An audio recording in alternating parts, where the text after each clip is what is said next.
Imaginez que vous lisiez votre propre avis de décès, assise dans une cage de béton glacial. C'est insensé. Mon propre fils a raconté au monde entier que j'étais une héroïne partie paisiblement, avant de raser ma maison pour son nouveau projet immobilier. Incroyable. J'ai 68 ans, je suis l'architecte qui a bâti une fortune, et pourtant, je ne suis plus qu'un fantôme regardant mon assassin dilapider le travail de ma vie en yacht de luxe. Christophe se tenait juste là, il m'a regardé droit dans les yeux, pensant qu'il avait gagné. Mais il a commis une erreur fatale. Jamais il n'aurait dû m'emprisonner dans l'elle-même que j'ai dessinée il y a des décennies. J'en connais chaque passage secret, et je compte bien m'en servir. Écoutez jusqu'à la fin pour découvrir comment je l'ai traité, et surtout, n'oubliez pas de vous abonner pour ne rien manquer de mon périple. L'encre déteint sur la pulpe de mon pouce, noire et humide, se propageant comme une ecchymose. Je la fixe un instant avant de me forcer à baisser les yeux vers la page. Le papier journal est ramolli par la moisissure. Je l'ai récupéré dans une benne à ordures que quelqu'un a fait passer devant ma porte d'acier ce matin. J'ai failli le laisser, le rejeter dans les détritus auxquels il appartient. Mais c'est alors que j'ai vu mon propre visage. Jean Vevoumont, architecte visionnaire, décédé à 67 ans. Le titre trône au-dessus de mon portrait professionnel pris lors du gala du Louvre. Celui où je porte ce blazer en laine noire aux épaules structurées. Avec cette expression tendue et composée que les gens prenaient toujours pour de l'arrogance. Ce n'était pas de l'arrogance. C'était de la concentration. Je calculais la tolérance de charge du plafond de l'atrium et je me demandais si les organisateurs avaient correctement pris en compte le poids de 400 personnes sur cette mezzanine. Je contemple ce visage maintenant, depuis un lit de camp taché de sueur, dans un sous-sol qui sent l'eau de javel industrielle et la pourriture humide. Le mur de béton derrière moi laisse filtrer un froid qui transperce ma chemise d'hôpital. Mes poumons ressemblent encore à des éponges essorées, chaque inspiration est une négociation, un rationnement méticuleux de l'air. La date sur le journal n'est pas ambiguë. Ce n'est pas une erreur d'impression. Je suis morte depuis 4 mois. Mon cœur tressaute. Un moteur faible essayant de démarrer dans une poitrine encore lourde de fluide, vestige de cette fièvre qui a failli achever le travail commencé par Christophe. J'écrase mon pouce à plat contre le titre. L'encre bave, mon visage disparaît, et je me dis, c'est bien ça le but, n'est-ce pas? C'est exactement le but. Je ne suis plus une femme. Je suis une erreur administrative. Un fil lâche qu'on était censé couper. Je retire mon pouce et me force à poursuivre ma lecture. Sous la nécrologie, occupant le quart inférieur de la première page, se trouve une photo mondaine. Un yacht baigné par la lumière d'été, avec la côte normande qui s'étire en bleu-gris à l'arrière-plan. Je connais ce bateau comme ma propre écriture. 3 ans. 3 ans de week-end à décaper le tech, à remplacer les fixations marines et à me disputer avec mon défunt mari sur la couleur de la coque.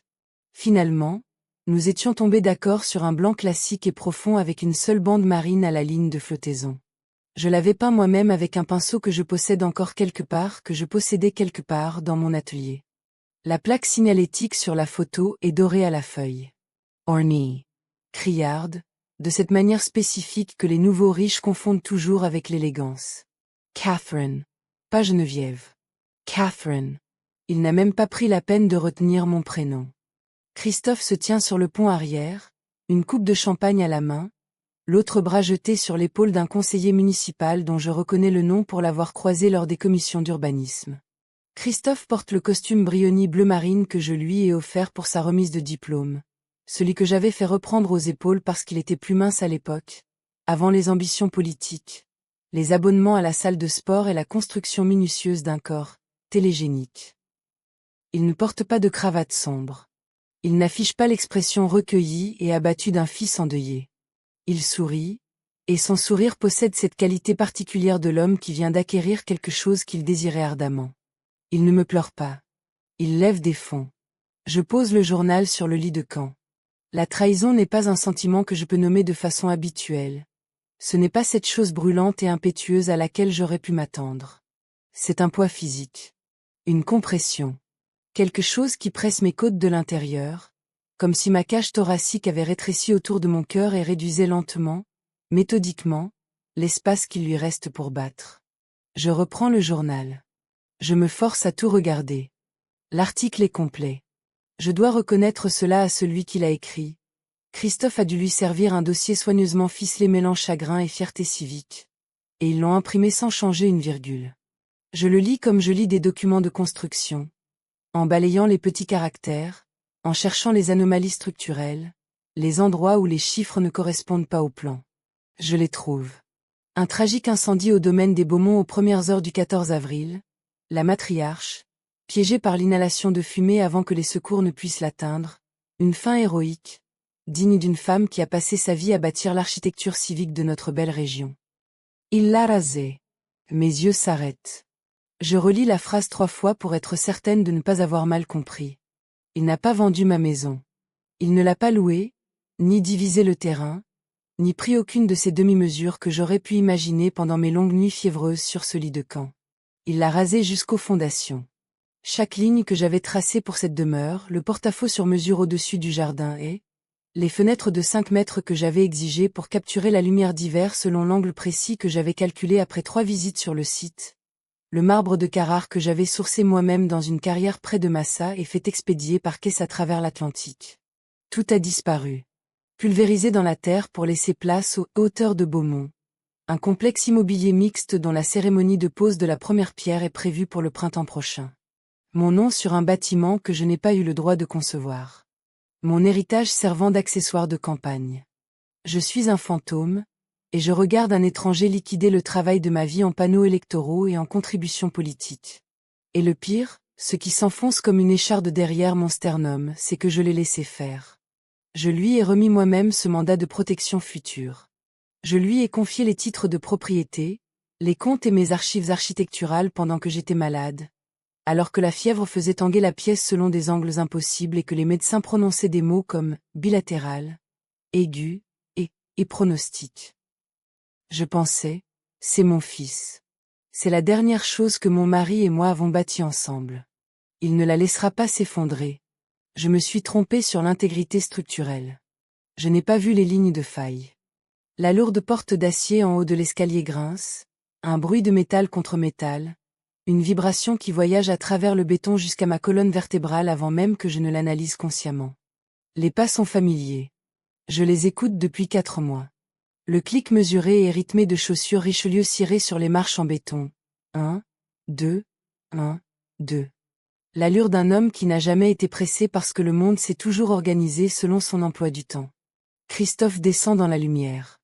Il porte à nouveau un costume bleu marine, un autre, celui-ci à fine rayure craie et ses cheveux sombres sont coupés de près sur les côtés. Son visage a cette qualité bronzée permanente d'un homme qui gère son apparence comme je gère des plans. Systématiquement, de manière obsessionnelle, avec la conscience que la présentation est un élément porteur. Il s'arrête à 2 mètres du lit de camp. Il ne s'approche pas davantage. Il me regarde comme un actuaire regarde un actif en déclin. Sans cruauté, sans plaisir, simplement avec calcul. Un chiffre qu'il faut mettre à jour dans le grand livre. Il ajuste sa cravate en soie dans le reflet discret de la cloison en plexiglas. Par force d'habitude. Un homme vérifiant son armure. Tu as meilleure mine, maman, dit-il. Sa voix est ce baryton lisse et exercé d'un homme qui gagne les élections. La chaleur qu'on y perçoit est architecturale. Élaborée, testée en charge, construite pour supporter le poids des attentes d'une assemblée. Les couleurs te reviennent aux joues. Je le fixe intensément. Ma voix est toujours rauque, ce son rocailleux d'une voix qui s'est presque éteinte en février dernier. Tu as l'air de coûter cher, dis-je. Qui paie pour ce costume? La question l'atteint. Il ne sourit pas. Pourquoi suis-je morte, Christophe? Les mots sortent d'un ton égal. Cela me surprend un peu. Je répète cette conversation depuis des semaines, seule dans ce sous-sol avec pour unique compagnie le goutte-à-goutte des tuyaux et le bruit lointain des travaux au-dessus. Dans mes répétitions, j'étais toujours plus tranchante, plus froide, plus chirurgicale. En pratique, alors qu'il se tient là et que ses yeux font cette chose particulière, fuyant légèrement vers la gauche quand il décide de ce qu'il va révéler, j'ai juste l'air fatigué. Comme une femme demandant une explication qu'elle a déjà devinée. Il s'appuie contre le pilier porteur à sa gauche. Croise les bras. La posture décontractée d'un homme délivrant un entretien d'évaluation. Le domaine était un fardeau, Geneviève. Trop d'histoires, trop de frais fixes. Il marque une pause, choisissant ses prochains mots avec la délibération d'un homme sélectionnant ses outils. Tu étais confuse pendant ta maladie. Le mandat de protection était déjà en place. Le notaire a été conciliant. La pneumonie a offert une fenêtre d'opportunité. Une fenêtre d'opportunité. Il dit cela avec la même inflexion qu'il utiliserait pour décrire un taux d'intérêt favorable. Il explique les signatures contrefaites, l'acte de décès falsifié, l'arrangement avec cet établissement privé, ce bâtiment, ce sous-sol, ce lit de camp avec le ton détaché, presque ennuyé, de quelqu'un commentant une dérogation d'urbanisme déposée 6 mois plus tôt. Pour le monde, je suis des cendres dispersées dans le port de Deauville lors d'une cérémonie commémorative où 300 personnes ont mangé les canapés de mon fils en portant un toast à mon héritage. Ici, je suis une patiente privée, dans une structure qui n'existe sur aucun registre de santé publique, entourée d'hommes qui ignorent mon nom et n'ont pas besoin de le savoir. J'écoute. Je le laisse finir. Puis je pose la seule question qui importe vraiment. Où est Barnabé? Equals equals equals equals equals equals equals equals equals equals equals equals equals equals equals equals equals. Adaptation littéraire. Partie 2. Mes mains se crispent sur le journal sans mon autorisation. Les bords se déchirent entre mes doigts. Barnaby. 6 kilos d'un retriever couleur abricot, une boule d'énergie débordante qui avait l'habitude de s'endormir en travers de ma table à dessin, laissant des poils dorés sur chaque liasse de plans que j'ai produite ces 8 dernières années. Mon mari me l'avait offert le printemps précédent son diagnostic, avant que nous ne sachions, en me disant « Comme ça, tu auras toujours une raison de rentrer du chantier avant la nuit. » Barnabé avait l'habitude de se tenir à la fenêtre de l'entrée et de hurler après les camionnettes de livraison avec la conviction passionnée qu'elle représentait une menace mortelle. C'était la créature la moins digne que j'ai jamais aimée. Christophe soupire. C'est un son d'ennui véritable. Pas de la culpabilité, pas même un regret fin. Juste la petite irritation d'un homme se rappelant une complication logistique déjà résolue. Ce chien était une nuisance. Il n'arrêtait pas de hurler après les équipes de chantier quand ils ont fait venir les bulldozers. Il a juste son bouton de manchette. Je l'ai fait piquer. C'était plus humain, vraiment. L'air quitte la pièce. Pas de mes poumons bougent encore, accomplissant leur échange laborieux mais de la pièce elle-même. L'espace entre nous se pressurise puis se vide d'un coup. Et dans le vide, quelque chose de froid et de cristallin s'installe à l'endroit de ma poitrine où logeaient autrefois les sentiments tendres. Barnabé, hurlant face au bulldozer. Barnabé, faisant de son mieux jusqu'à la toute fin, avec toute la conviction futile et loyale qu'il possédait, pendant que des hommes en casque de chantier réduisaient ma maison en gravats autour de lui. Je ne sanglote pas. Je n'ai pas sangloté depuis les funérailles de mon mari, et je n'ai pas l'intention de commencer dans une pièce où Christophe pourrait en être témoin. Le chagrin n'est pas une inondation. C'est une transformation. Chaque partie malléable en moi, celle qui espérait encore un vestige de l'enfant que j'avais élevé, celle qui gardait la porte entr'ouverte à l'éventualité d'un malentendu, se change en silex. Silencieusement. Complètement. Je regarde mon fils et ne ressens absolument rien de chaleureux. Il parle toujours. Quelque chose à propos du calendrier de développement, de l'agenda des débats, des sondages. Sa voix a glissé vers son registre de campagne, celui qu'il utilise pour les donateurs, les conseillers municipaux et les journalistes en quête d'une bonne citation sur l'investissement dans les infrastructures. Je n'enregistre plus les mots. Je regarde au-delà de lui. Mon œil d'architecte prend le relais comme un disjoncteur qui saute, automatiquement, par protection, redirigeant le courant avant qu'il ne fasse sauter tout le système. Mon regard remonte le mur derrière l'épaule de Christophe, suivant la jonction du plafond du sous-sol et des colonnes de soutien dans l'angle. Je trace la ligne des conduits de ventilation exposés qui bifurquent selon un coude précis à 90 degrés vers le mur nord. Je vois l'ombre s'accumuler dans l'angle d'un gousset en acier, 45 degrés, boulonné selon un schéma à triple redondance avec des boulons galvanisés de 20 mm espacés de 15 cm. Je connais ce schéma. C'est moi qui l'ai prescrit. Mon pouls, qui martelait de façon erratique depuis que j'avais lu le titre du journal, se stabilise. Pas un calme, exactement. Quelque chose de plus froid et de plus précis. Un métronome. Un calcul en cours. Christophe termine son discours. Je ne réponds pas. Il me regarde avec l'attention discrète et clinique de quelqu'un vérifiant la lecture d'un manomètre. Repose-toi, dit-il. Tu as l'air fatigué. Il se détourne et se dirige vers l'escalier. Au moment précis où son dos est tourné, quelque chose se déverrouille dans mon esprit. Ce n'est pas n'importe quel sous-sol. Je connais cette hauteur sous plafond. Je connais l'angle spécifique de ses goussets, le calibre de ses boulons et la profondeur exacte de la coulée de béton sous ce sol.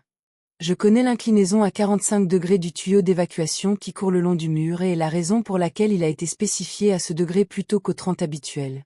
Parce qu'en Normandie, la ligne de gel pénètre plus profondément que ce que supposent les normes nationales, et je ne faisais pas confiance aux standards. Nous sommes dans l'aile ouest du sanatorium du Val-Noir. J'ai remporté le contrat pour la mise aux normes parasismiques il y a 23 ans. J'ai passé 6 mois dans ces vides sanitaires avec une lampe torche et un carnet de chantier, à me disputer avec un ingénieur structure nommé Pascal qui me contredisait sans cesse sur les ratios de redondance et qui, au final, avait toujours tort. J'ai renforcé les os de ce bâtiment contre les hivers normands. J'ai cartographié chaque chemin de charge, chaque passage de câble, chaque itinéraire d'accès technique. Christophe pense m'avoir enfermé dans une cage. Il m'a enfermé à l'intérieur d'un bâtiment dont j'ai dessiné le squelette de ma propre main. La porte d'acier en haut des marches se referme avec son bruit caractéristique en 2 temps. Le choc lourd de la masse contre le cadre, puis le sifflement pneumatique plus doux de la serrure électromagnétique à cisaillement qui s'enclenche. Je l'ai entendu des centaines de fois. J'ai compté. Je me lève prudemment, une main sur le cadre de lit en fer, mes jambes protestant comme à leur habitude et je regarde la porte. Serrure magnétique modèle 442. Je la connais car je l'ai spécifiée pour la pharmacie de haute sécurité au 3e étage de ce bâtiment, une pièce où les substances contrôlées devaient être accessibles au personnel autorisé en moins de 10 secondes et inaccessibles à tous les autres.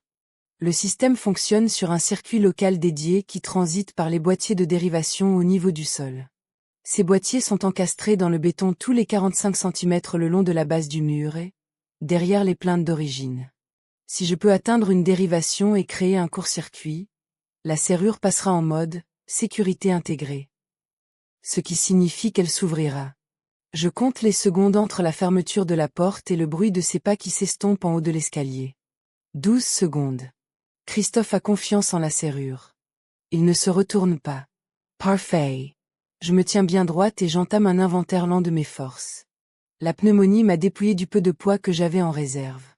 Mes mains tremblent légèrement quand je les tends, de ce tremblement qui vient de 2 semaines de fièvre et de 10 autres d'alimentation insuffisante.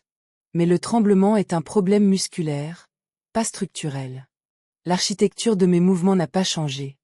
Je sais comment transférer une charge, comment utiliser une surface comme point d'appui, comment distribuer l'effort sur une zone plus large pour compenser la réduction de force sur un seul point. Mon défunt mari disait souvent que j'abordais le travail physique comme une équation de champ. Il le disait comme un compliment. Je saisis le cadre de lit en fer à 2 mains et j'appuie mon poids dessus pour tester sa résistance. Le cadre est lourd, institutionnel, boulonné au sol à une extrémité mais pas à l'autre. Son pied libre est une barre de fer plein de 5 cm. Je calcule le levier nécessaire pour le déloger de son socle à la base, environ 20 kg de force latérale selon un angle constant, maintenu pendant environ 30 secondes. Je regarde mon anneau d'architecte en argent. Lourd, large, avec un chaton au bord tranchant que mon mari avait fait graver avec les coordonnées de la parcelle où nous avons bâti notre première maison. Il accroche la faible lueur du plafonnier unique et projette une réflexion petite et précise sur le mur. J'ai un outil. Je me dirige vers le coin, derrière le radiateur. Le radiateur lui-même est d'origine, de la fonte des années 70, toujours relié au système de vapeur mais coupé depuis longtemps. Sa surface est froide et couverte d'écailles de rouille qui s'effritent sous mes doigts quand je m'y agrippe pour me laisser glisser à genoux. Le béton ici est encrassé par des décennies de poussière accumulée et ce résidu noir particulier qui se forme là où l'humidité et le métal ont été en contact prolongé. Derrière le radiateur, partiellement dissimulé par un PAN d'ancien isolant qui s'est décollé du mur pour s'amasser en un accordéon poussiéreux, se trouve la grille de ventilation. Elle est exactement là où je savais qu'elle serait. 20 cm sur 30, en treillis d'acier, encastrée dans le mur au ras du sol. Ce n'est pas une bouche de climatisation standard. C'est le point d'accès du dérivation secondaire que j'ai conçu spécifiquement pour cette aile. Un détail que j'avais inclus après que Pascal eut souligné que la chaufferie principale serait inaccessible en cas de séisme. J'avais passé un long week-end à dessiner cet itinéraire de maintenance alternatif qui permettrait à un seul ouvrier d'accéder aux conduites de distribution primaire sans entrer dans le local technique principal. Pascal disait que c'était excessif. Je répondais que le principe d'une redondance structurelle, c'est d'espérer ne jamais en avoir besoin. Je presse le bord de mon anneau d'architecte dans la fente de la première vis. Le chaton de la bague s'ajuste imparfaitement, trop large, m'obligeant à l'incliner légèrement et à appliquer la pression sur le rebord plutôt que sur la face. La vis résiste. Elle a été oxydée sur place pendant plus de 20 ans. J'applique une pression constante et régulière, comme on le fait pour un boulon récalcitrant. Pas une explosion de force qui foire la fente, mais un couple de serrage lent et délibéré qui laisse au métal le temps de céder. La vis tourne. Resist. Tourne encore. Et cède à un craquement métallique sec, le son d'une articulation qui se libère après être restée rigide trop longtemps. Je m'autorise une unique et discrète expiration. La grille vient entre mes mains. L'odeur qui s'échappe du conduit est exactement celle dont je me souvenais. Le cuivre froid et l'air rassis, ce froid sec particulier d'un espace qui n'a pas été chauffé depuis des décennies. Je reste assise un instant, la grille sur les genoux, les articulations douloureuses sur le béton, le froid du sous-sol s'installant sur mes épaules frêles. Je pense à Barnabé, à la façon dont il dormait sur mes pieds pendant que je travaillais. Je pense à mon mari, apprenant à Christophe à lire une boussole sur le pont d'un bateau qui a été renommé et transformé en accessoire de collecte de fonds. Je pense à 400 personnes debout dans l'atrium d'un gala, pendant que l'acier au-dessus de leur tête supportait exactement les charges que j'avais calculées. Aucun d'eux ne connaissait mon nom, et rien de tout cela n'a d'importance, les mathématiques ont tenu, le bâtiment est resté debout. Et c'était toujours la seule chose qui devait être vraie. Ce bâtiment est un corps. Je sais où chaque nerf circule, où chaque os se loge, et où chaque cavité cachée attend son heure. Christophe croit être le maître de cette structure. Il s'est trompé. Il n'est qu'un locataire qui a emménagé dans une propriété qu'il n'a pas bâtie et qu'il ne comprend pas. Il a entreposé ses secrets dans les murs sans savoir que la personne qui a conçu ces mêmes murs se trouve toujours à l'intérieur. Je suis Geneviève Beaumont. Je ne suis pas morte. Et je vais démanteler la vie que mon fils a construite sur les décombres de la mienne avec la même précision, la même patience et la même confiance absolue et glaciale avec laquelle j'ai toujours érigé mes structures. Je glisse mes jambes dans le conduit. L'acier galvanisé est frais contre ma peau. Je resserre ma chemise d'hôpital et je rampe vers l'obscurité. Ce conduit est une gorge étroite et froide, et j'ai 68 ans. Tout architecte ayant un jour validé un vide sanitaire de maintenance a dû, à un moment ou à un autre, s'y glisser. J'ai passé la majeure partie de ma carrière à effectuer des inspections de chantier qui m'obligeaient à me plier dans des espaces qui n'avaient jamais été conçus pour le confort humain, seulement pour l'accès technique. Étroit, sombre, imprégné de l'odeur du vieux métal et de ce renfermé particulier de l'air qui ne circule que sous contrainte mécanique. Je sais comment me mouvoir dans ces endroits. Les coudes en avant, les hanches pivotées à 30 degrés pour accommoder la largeur des épaules, les genoux poussant plutôt que soulevant. Un mouvement lent, rythmé, engagé, car la seule chose pire que d'avancer dans un conduit, c'est de s'y arrêter. Je compte les rivets. Tous les 12 rivets marquent environ 1,20 m de progression.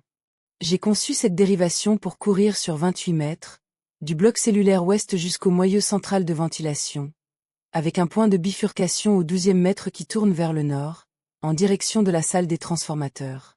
Dans mes spécifications d'origine, le moyeu était accessible par 3 itinéraires de maintenance distincts, une redondance que Pascal avait d'abord jugée excessive, jusqu'au moment où il avait dû accéder aux lignes de distribution secondaire lors d'une inspection particulièrement brutale en plein mois de février. Il avait alors été bien reconnaissant d'avoir ce chemin alternatif. J'en suis au 24e rivet. 9,60 m. Mes poumons me font souffrir. Pas à cause de l'effort, le rythme de la reptation est gérable, mais à cause de la poussière. 20 ans de particules accumulées dans un conduit scellé, résidus de construction, dépôts minéraux de la condensation des tuyaux, et quelque chose de plus vieux, de plus sombre, qui tapisse le fond de ma gorge et a le goût de l'histoire même du bâtiment. Je respire par le nez et je continue d'avancer. Derrière moi, j'entends encore le tic-tac étouffé et rythmique de la serrure magnétique qui cycle son intervalle de maintenance. Devant, le conduit s'incurve légèrement vers le nord. Je compte les rivets et je ne m'arrête pas. Mon front heurte quelque chose de solide au 38e rivet. Ce n'est pas de l'acier. L'impact a une qualité différente, une résistance dense doublée d'une légère vibration à haute fréquence, le son d'un élément sous tension. Je m'arrête et presse ma paume à plat contre la surface devant moi. Du grillage. Un treillis métallique à haute résistance, tissé serré et monté dans un cadre boulonné directement aux parois du conduit en 4 points, d'après ce que je sens. Mes doigts tracent le périmètre. Les boulons sont des têtes hexagonales de qualité industrielle, d'au moins 12 mm de diamètre. Rien de ce qu'on installe pour une simple mise à jour de routine. Cela ne figure pas sur mes plans. Je reste parfaitement immobile dans le noir, réfléchissant à ce que cela signifie. Christophe possédait mes bleus d'origine. Il en avait besoin pour comprendre la disposition du bâtiment lorsqu'il a acquis l'établissement. Il a trouvé la dérivation. Il ne l'a pas scellée, ce qui signifie soit qu'il ne l'a pas comprise entièrement, soit qu'il ne voulait pas toucher à la tuyauterie et risquer d'attirer l'attention des inspecteurs de permis qui circulent encore dans ce district. Au lieu de cela, il l'a modifiée. Il a transformé mon artère cachée en une section confinée, accessible au point d'entrée, mais bloquée avant d'atteindre le moyeu. Je passe mon pouce le long de la bride de montage du boulon le plus proche. L'installation est récente, le métal est propre, sans oxydation, et il reste une faible odeur d'huile de coupe qui ne s'est pas encore totalement dissipée. 2 semaines, peut-être 3. Il avait anticipé ce scénario exact. Il m'avait anticipé. Je presse mon front contre le treillis un instant. Puis, je rampe à reculons vers la chute verticale que j'ai dépassée au 20e rivet. Le placard du concierge m'accueille avec une odeur d'ammoniac citronné et de cigarette froide. Je me laisse descendre les pieds en premier par l'ouverture du conduit, les bras tremblants sous l'effort soutenu d'une descente contrôlée, jusqu'à ce que mes pieds trouvent le couvercle bombé d'une benne en plastique roulante. Elle plie sous mon poids mais tient bon, et je descends sur le sol en 3 mouvements prudents, chacun délibéré, chacun étant un calcul de charge et de stabilité de surface. Mes genoux hurlent leur désapprobation. Je les ignore.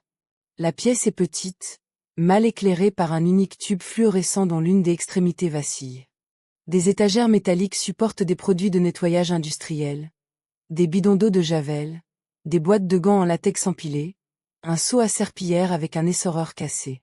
Sur l'établi à ma gauche, entre un pistolet à calfeutrer et un sachet de chips à moitié vide, repose une tablette Android bon marché dans un étui en plastique fissuré. À côté, jeté avec la désinvolture de quelqu'un parti en hâte, se trouve un lourd trousseau de clés passe-partout en acier. Je me tiens dans la lumière vacillante et je les regarde. La négligence d'un ouvrier est la plus grande opportunité d'un architecte. Je saisis la tablette et les clés. J'enveloppe ces dernières dans l'ourlet de ma chemise d'hôpital pour étouffer leur cliquetis. Je tiens la tablette écran contre ma poitrine alors que je m'aplatis derrière un support de tête de balai dans le coin, écoutant les bruits du couloir de l'autre côté de la porte. Des pas. Le grincement d'une roue de chariot. Le son de quelque chose de lourd déposé sur le béton. L'impact voyage à travers le sol et remonte par la plante de mes pieds. Je compte jusqu'à 60. Puis, j'allume la tablette. La lueur de l'écran est crue et blanche. Je le couvre de ma main pour réduire l'éclat. Le réseau Wi-Fi qui s'affiche automatiquement n'est pas sécurisé, pas de mot de passe, pas de nom de réseau au-delà de la chaîne de caractères par défaut. Arrogance, ou indifférence. Christophe a rempli cet établissement d'ouvriers qui ne parlent pas sa langue et de prestataires de sécurité payés pour ne pas poser de questions. Quelque part dans cet arrangement, il a décidé que la sécurité opérationnelle était le problème de quelqu'un d'autre. Je navigue jusqu'au répertoire du serveur local. La plupart de ce que je trouve est exactement ce que l'on attend d'un chantier actif. Des factures, des listes de matériaux, des demandes de permis, la plupart déposées, je le remarque, sous des noms de sociétés écrans qui ne correspondent à aucun entrepreneur général que je connaisse sur le marché normand. Mais il y a une partition qui se tient à l'écart. Elle est cryptée, cachée derrière une arborescence de dossiers étiquetés archival qui est par ailleurs vide. La partition se nomme _levier. Je n'ai pas besoin de casser le cryptage pour savoir ce que je regarde. Je reconnais l'architecture des fichiers comme je reconnais un plan au sol, la structure du répertoire, les conventions de nommage, la façon dont les dossiers sont organisés par date et par catégorie. C'est un miroir du système de stockage cloud que j'ai mis en place pour mon propre cabinet il y a 15 ans, et que j'ai ensuite enseigné à chaque collaborateur junior passé par mon bureau. J'ai appris ce système à Elodie. Elle travaillait comme gestionnaire administrative l'année où elle a rencontré Christophe, et elle a passé 8 mois à apprendre comment j'organisais chaque document de ma vie professionnelle et personnelle. Elle n'a pas oublié. Mon propre nom, Geneviève, apparaît dans le répertoire. Le dossier est étiqueté « Actif terminé ». Je contemple ces 2 mots pendant un long moment dans la lumière tremblotante du placard, les serpillères pressant mes omoplates, mes poumons portant encore la poussière des conduits. Puis, je ferme l'application, éteins l'écran et glisse la tablette à l'intérieur du lourd manteau de laine, récupéré sur un crochet dans le couloir des cellules il y a 6 semaines, trop grand et sentant le tabac froid, que je porte par-dessus ma chemise d'hôpital depuis que la température au sous-sol est descendue sous les 10 degrés. Je sais où se trouve le serveur. Dans les documents de construction originaux de 2004, il y avait une anomalie structurelle au niveau du sous-sol dont je me souviens avec une clarté parfaite, car c'était l'unique élément de la rénovation du Val-Noir qui m'avait réellement agacé. Un espace mort, une poche d'environ 7 mètres carrés créée par un désalignement entre le mur de fondation d'origine des années 1920 et l'emplacement de la salle principale des transformateurs, ajouté lors d'une rénovation en 1967 sans aucune référence aux relevés initiaux. Les 2 murs se rejoignaient selon un angle non standard, créant un vide triangulaire qui ne servait à aucune fonction structurelle et ne pouvait pas être intégré efficacement à la disposition mécanique. J'en avais ri avec le chef de chantier. Il avait suggéré de le combler avec du béton. Je lui avais dit que c'était du gaspillage et je lui avais fait laisser cet espace mort climatisé avec un accès par la salle des transformateurs utile pour le stockage, avais-je dit, ou pour la documentation technique du bâtiment. Il n'avait pas posé de questions. Je n'avais pas élaboré. Je parcours le couloir du sous-sol en utilisant les clés passe-partout et ce que je sais de la logique spatiale de ce bâtiment, restant proche du mur et tous les ombres sont les plus denses. Les ouvriers que j'ai aperçus à travers le treillis, ceux avec les caisses, sont quelque part au nord, audibles mais invisibles. Le couloir est mal éclairé, ce qui joue en ma faveur. Les néons au-dessus fonctionnent à environ 30% de leur capacité, les tubes sont vieux et clignotants, et les poches d'ombre entre eux sont généreuses. Je trouve le panneau là où je savais qu'il serait. Il est déguisé en une boîte de disjoncteurs standard, en acier gris, montée en surface sur le mur entre 2 tuyaux apparents. Mais les proportions sont fausses, trop larges d'environ 15 cm, les vis de montage à des intervalles asymétriques. Je presse mon pouce dans le coin supérieur de la moulure qui l'encadre, cherchant le déclencheur caché. Le déclencheur est un loquet à compression, à ressort, conçu pour ressembler à un détail structurel de la plainte.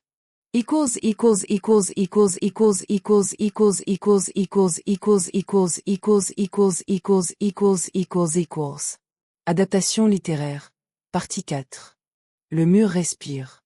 Il s'ouvre vers l'intérieur sur une charnière piano. Un mouvement fluide, contrebalancé, absolument silencieux. L'air qui s'en échappe est frais et sec, portant l'odeur électrique ténue des serveurs en marche et le bourdonnement propre et spécifique d'une unité de climatisation tournant à bas régime. Des témoins LED bleus tracent les contours de la pièce dans l'obscurité, peignant l'équipement de lignes froides et précises. Je me glisse à l'intérieur et referme le panneau derrière moi. La pièce est un nid de surveillance. 6 moniteurs, empilés 3 par 3, affichent les flux des caméras disposées dans tout l'établissement. Je les scannais rapidement, le couloir du bloc cellulaire, l'escalier principal, le quai de chargement extérieur où une camionnette blanche est garée, portes arrière ouvertes. 2 hommes en gris se tiennent près du véhicule, fumant. L'un des moniteurs montre la porte en haut de l'escalier du sous-sol. Cette porte que j'écoute depuis 4 mois.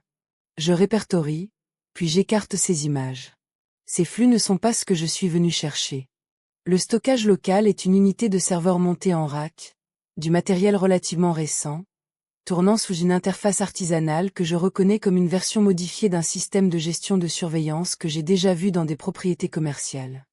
La structure des fichiers est accessible sans identifiant administratif, une autre arrogance, l'hypothèse qu'aucune personne non autorisée n'atteindrait jamais cette pièce. J'ouvre le dossier intitulé Saint-Thierry ma prive. La première chose que je comprends, c'est qu'Élodie n'a pas été l'épouse loyale de Christophe. Elle a été son observatrice la plus méticuleuse. Le dossier contient 114 fichiers vidéo, organisés par date sur une période d'environ 16 mois. Chaque fichier est l'enregistrement de ce qui semble être une caméra dissimulée dans un bureau à domicile. Je reconnais les étagères à l'arrière-plan, ce meuble de bibliothèque intégré que j'avais conçu pour le cabinet du domaine des Beaumont.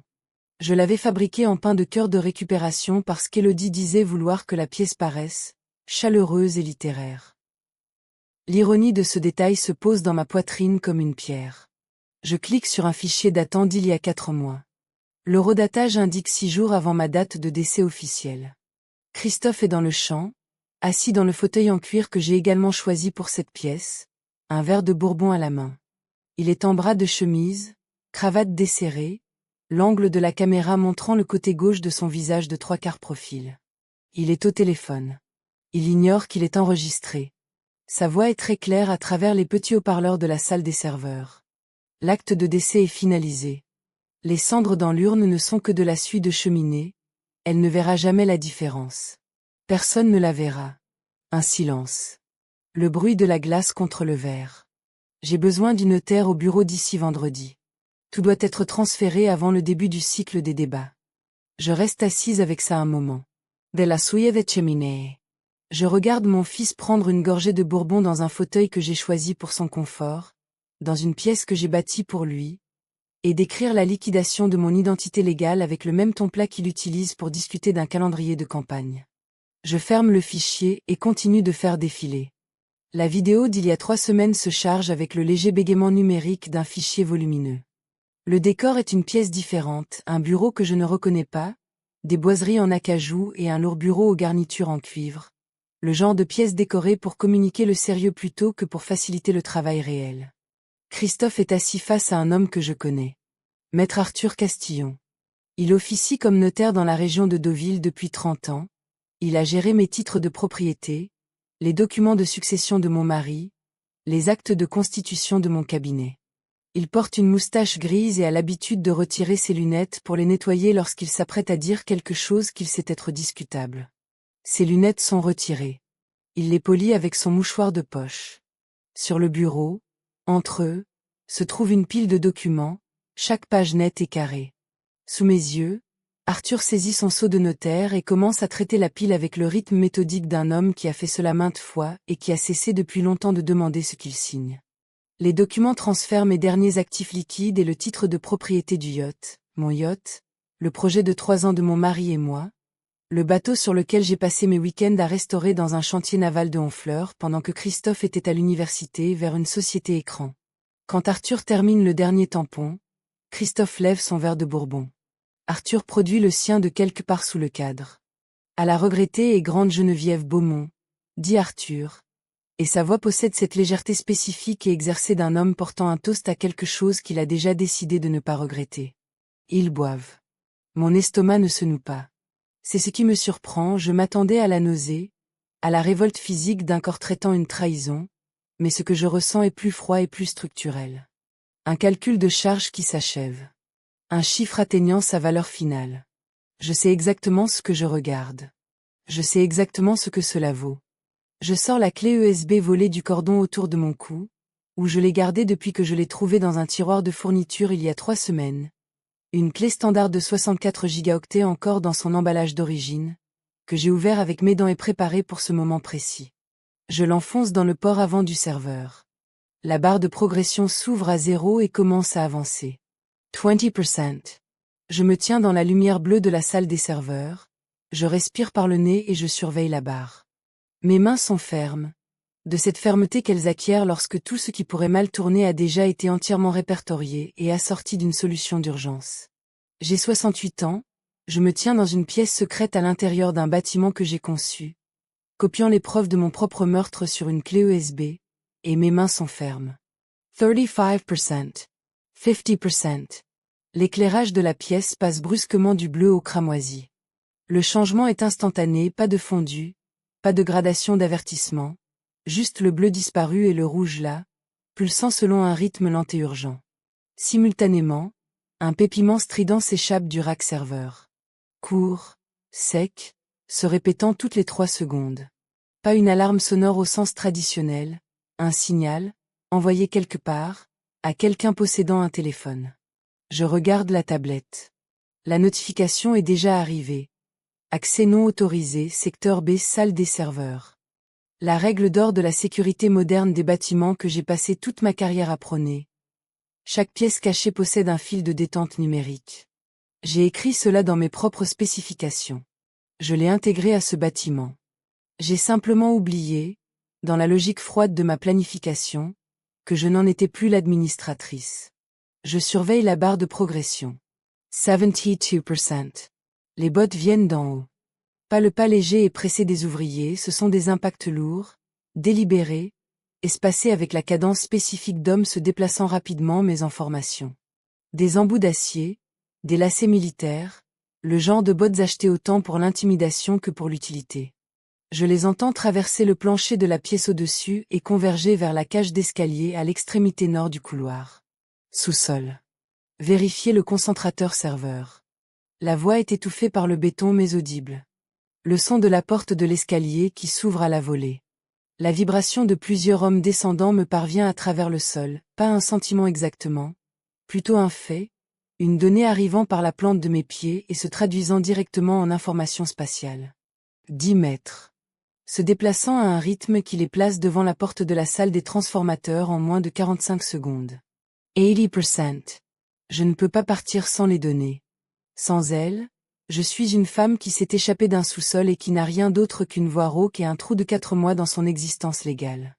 Avec elle, je suis une femme qui entre dans une salle de débat municipale avec un plan de démolition structurelle déjà tracé. 90%. La barre de progression stagne à 90%, le pépiment continue et les bottes sont à 6 mètres maintenant, la vibration plus insistante. J'écrase mon pouce contre le bord de la clé USB parce que mes mains ont décidé d'avoir leur tremblement maintenant, de tous les instants. La barre atteint 100%. Je retire la clé. Le moniteur secondaire. J'ai failli ne pas le regarder. Je me tourne déjà vers la porte du panneau, la clé serrée dans mon poing, répertoriant mes options de sortie et leurs risques respectifs. Mais le moniteur secondaire est directement dans ma ligne de mire alors que je pivote, et ce qui s'y trouve m'arrête pendant exactement 3 secondes. Un schéma. Ce bâtiment, ce niveau de sous-sol, rendu dans ce style de trait architectural net que je reconnais comme mon propre style de dessin parce que ce sont mes dessins originaux, récupérés dans les archives auxquelles les gens de Christophe ont accédé pour comprendre ce qu'ils avaient acquis. Des icônes rouges clignotent à la base de chaque pilier porteur. Je les compte. 8 piliers. 8 icônes. Chacune positionnée à l'endroit précis où un vérin hydraulique, placé correctement, permettrait un retrait séquentiel contrôlé des chemins de charge verticaux. Ce n'est pas un schéma de rénovation. C'est une séquence de démolition. Les ouvriers que j'ai surveillés à travers le treillis, ceux avec les caisses d'équipements lourds, ne déplaçaient pas des matériaux de construction. Ils plaçaient des vérins hydrauliques. Ils installaient des points de faiblesse structurelle aux endroits que j'avais spécifiés, il y a 23 ans, comme les 8 éléments porteurs irremplaçables de cet Ouest. Christophe ne cherche plus à me garder ici. Il va faire s'effondrer le bâtiment ce soir, avec le serveur à l'intérieur, et moi à l'intérieur, et tout ce qui reste de preuves sous 40 tonnes de granit normand. La rénovation est un effondrement. L'échéance est pour ce soir. La porte du panneau vole en éclats derrière moi. Lecteur de cartes à l'entrée de la salle des serveurs. J'entends le glissement du plastique et le bip d'une lecture échouée, mauvaise carte, puis le bruit de quelqu'un réessayant. Il n'y a plus de chemin de retour vers le placard du concierge. Plus de retour possible vers le conduit. La salle des transformateurs est occupée et se referme. L'entrée de la salle des serveurs est à 30 secondes d'être forcée, et je me tiens dans un espace mort climatisé que j'ai conçu comme une anomalie structurelle. Si je ne bouge pas dans les 20 prochaines secondes, cet endroit deviendra mon tombeau. Mon regard d'architecte tombe au sol. La grille d'évacuation est une pièce d'origine, de la fonte, encastrée au ras du béton, d'environ 45 cm de côté. Elle se connecte aux anciennes conduites d'eau usées du sanatorium, que je me rappelle avoir vues sur les relevés initiaux comme un réseau de sous-sol en tuyaux d'argile de 10 cm, courant vers le sud jusqu'à un point de décharge près des fondations arrière du bâtiment. Le réseau a été déclassé en 1987 lors du raccordement au tout à l'égout municipal. Mais, déclassé, en langage de chantier, signifie abandonné sur place, pas retiré. Les tuyaux sont vieux. Ils pourraient ne pas supporter mon poids. Ils sont presque certainement humides, froids et plongés dans une obscurité totale. Je n'ai ni source de lumière, ni carte, et la barre de progression de mon temps disponible est à 0. Le lecteur de carte émet un nouveau bip. Le succès, cette fois. J'entends le verrou magnétique se libérer. Je me laisse tomber sur un genou, crochette mes doigts sous la barre de levage de la grille et tire. La fonte est plus lourde que je ne l'imaginais, mes bras ne sont plus ce qu'ils étaient, mais je parviens à la faire bouger, la traînant de côté sur le béton dans un crissement de vieux métal que je ne peux empêcher et que je n'essaie même pas d'étouffer. En dessous, c'est le néant. Une odeur d'argile froide, d'eau croupie et ce parfum minéral particulier d'une canalisation scellée depuis des décennies. La porte de la salle des serveurs s'ouvre. Je lâche la clé USB devant moi, mes mains tremblent trop pour prendre le moindre risque. Et je l'entends cliquer contre une surface 1 mètre plus bas. Puis je m'élance à sa suite. Les pieds en premier, les bras au-dessus de la tête. Mon manteau accroche le rebord de la grille pendant une seconde terrifiante avant que je ne le libère d'un coup sec. Je touche terre dans une eau froide et peu profonde. Mes genoux absorbent l'impact. Au-dessus, j'entends des bottes entrer dans la salle des serveurs. Je tends les bras à travers l'ouverture, saisis le bord de la grille et la remets en place au-dessus de ma tête. La fonte se loge dans son cadre avec un bruit sec, comme un point final au bout d'une phrase. Dans l'obscurité, je retrouve la clé USB au toucher, je la presse contre ma paume et referme mes doigts dessus. Spire. Je me dirige vers le sud. Le tuyau ne me laisse pas descendre en douceur. Il me laisse tomber. Je m'attendais à de la résistance, du fer glissant d'algues, certes, mais offrant assez de friction pour contrôler ma descente. Ce que je trouve à la place, c'est une goulotte verticale si totalement colonisée par un siècle de croissance biologique que mes mains ne trouvent aucune prise. La gravité me coupe le souffle d'un seul coup net. Je glisse dans le noir, le manteau gonflant autour de mon visage, mes bras cherchant désespérément un appui inexistant. Puis je frappe le sol du sous-sol inférieur des 2 pieds. L'impact remonte directement de mes chevilles à mes genoux d'une manière qui me fait comprendre, très précisément, combien de cartilage j'ai perdu avec l'âge et la maladie. L'eau m'arrive à la taille.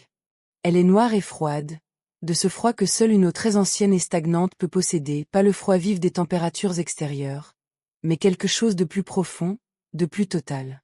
Un froid qui appartient aux lieux n'ayant pas vu la lumière du jour depuis des générations. Cela sent le soufre, l'argile vieille et cette douceur biologique particulière d'un siècle de matières organiques enfermées. Mes poumons, ravagés par la pneumonie, enregistrent leurs protestations formelles. Je respire par la bouche, trouve mes appuis sur le sol de béton glissant et je ne tombe pas. Au-dessus, j'entends des bottes. Le bruit de la grille forcée d'un coup de pied résonne dans le tuyau comme un coup de feu. Un tintement de fer pur qui s'éternise en écho dans le sous-sol bien après l'impact. Le faisceau d'une lampe torche balaie l'entrée du tuyau. Je m'aplatis contre la paroi incurvée, sous le rebord de la chute, dans l'ombre. J'observe le cercle de lumière se déplacer sur l'eau noire à 15 centimètres de mon visage. Le faisceau balaie 1 fois, 2 fois, puis se retire. Elle n'est pas dans le tuyau. La voix est étouffée, méprisante. J'entends la grille être remise en place. Je reste là, dans le noir, l'eau glacée et l'odeur de soufre, et je m'accorde exactement 5 secondes de soulagement. Puis, je cherche le courant. L'eau bouge. Même une eau aussi vieille et stagnante possède un biais directionnel, l'infime mais persistante traction d'une pente de drainage. Je reste immobile et je la sens contre mes cuisses. Sud-sud-ouest. Je m'avance dans cette direction. Je trouve le collecteur au toucher et à l'odeur. L'odeur du vieux laiton dans l'eau stagnante est distinctive, une note verte, légèrement acide, dominant le soufre. C'est le parfum spécifique de l'alliage de cuivre oxydé que je reconnais pour avoir visité tant de chantiers de rénovation. Mes mains trouvent un tuyau, puis une jonction, puis la surface rugueuse et piquée d'un corps de vanne de la taille de mon torse. Ce collecteur est une configuration préhistorique de laiton et de cuivre, d'une logique d'ingénierie victorienne, de larges vannes primaires, des contrôles de pression manuels, un groupe de manomètres que je ne peux lire dans le noir mais que je localise du bout des doigts. J'avais tracé ce système dans ma documentation de 2004. J'avais noté, dans un commentaire de marge que personne ne lit jamais, que l'admission d'eau primaire manquait de dérivation de décharge de pression. C'était une omission conforme aux normes pour un bâtiment de cette époque, mais une faiblesse structurelle que j'avais consignée par habitude professionnelle. Le système était conçu pour supporter une pression allant jusqu'à 10 bars avant que les joints ne commencent à lâcher. La rénovation avait ajouté de la capacité aux chaudières mais n'avait jamais traité le collecteur de distribution. Je trouve la clé à griffe sur le support à côté du collecteur. 75 cm, en fonte, le manche recouvert des mêmes algues que tout le reste ici, mais solide. Elle est plus lourde que je ne le voudrais vu l'état de mes bras, mais je n'ai pas besoin de la soulever, j'ai besoin de faire levier. J'accroche la mâchoire de la clé autour de la vanne de pression primaire et j'écarte les pieds autant que possible dans la boue, transférant mon poids vers mes hanches plutôt que vers mes bras. Un problème de physique. Je pèse 60 kg ou moins, désormais, et la vanne nécessite un couple d'environ 110 Nm pour forcer son arrêt nominal. Le manche de la clé fait 75 cm. La force multipliée par la distance. Je fais le calcul automatiquement, comme je calcule tout.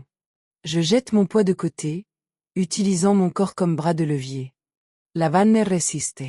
Métal contre métal, des décennies de dépôts minéraux dans les fileutages, un joint qui est resté exactement dans la même position pendant 30 ans. Je maintiens la pression, pas une secousse, pas un à-coup, mais une force soutenue, régulière, engagée. Et j'attends que le métal décide. Le métal décide. Il tourne. Au-delà de son arrêt prévu. Au-delà de la zone de sécurité. Dans le territoire où les aiguilles des cadrans s'enfoncent dans le rouge. Je lâche la clé dans l'eau et je détale. Le joint rompt 20 mètres au-dessus de moi avec le bruit d'une explosion localisée. Un craquement s'exsuivit immédiatement par le rugissement de la vapeur sous haute pression s'échappant dans un espace non conçu pour la contenir. Puis un autre joint, plus loin sur la ligne de distribution. Alors la cascade commence, l'eau suivant la pression, empruntant le chemin de moindre résistance à travers un système qui n'a jamais été censé porter une telle charge. Le son qui descend à travers le bâtiment est extraordinaire. J'ai déjà entendu des ruptures de canalisation sur des chantiers, pendant des tests de charge, une fois lors d'un séisme réel. Mais dans un sous-sol clos avec des murs de béton et un plafond bas, l'effet acoustique est total. Le fracas emplit chaque fréquence. Je le sens dans mon sternum et jusque dans mes dents. Au-dessus, le rythme des bottes de l'équipe de sécurité se brise. La conduite principale explose. Trouvez la vanne d'arrêt. Couloir sud. Il y a un arrêt au sud. Le matériel. Sortez le matériel de là. La panique spécifique d'hommes responsables d'un équipement coûteux sur le point d'être ruiné par l'eau est l'une des diversions les plus fiables que je connaisse. La réponse primitive face à un dommage matériel imminent est presque universelle. Tout le reste devient secondaire. Les périmètres de sécurité se fracturent. Les postes assignés sont abandonnés. Des hommes censés traquer une femme évadée se retrouvent soudain à transporter des serveurs dans les escaliers. Je patauge dans la fange vers le mur sud, suivant le courant. La dérivation technique est exactement là où ma mémoire la plaçait, et elle est aussi étroite que dans mes souvenirs. Elle avait été conçue pour un technicien ayant accès aux systèmes utilitaires du sous-sol, une personne qui, dans mes spécifications de 2004, était censé être un homme adulte en bonne forme physique. L'ouverture fait 55 cm de large sur 45 de haut, scellée par un couvercle en acier qui cède à la clé passe-partout à la 3e tentative. La serrure est grippée par l'âge mais fonctionnelle. Je la regarde un instant. Puis je m'allonge sur le ventre dans l'eau glacée et je m'engage. Le tunnel de béton n'est pas lisse. C'est un moulage brut avec un granulat qui n'a jamais été poli, car personne n'avait l'intention qu'on y passe du temps. La surface rugueuse m'arrache la peau des avant-bras avec l'efficacité d'une râpe à fromage. Mes ongles se cassent contre le sol alors que je griffe pour avancer. Ma chemise d'hôpital ne m'offre aucune protection et mon manteau est en tas autour de ma taille, impossible à gérer dans cet espace confiné.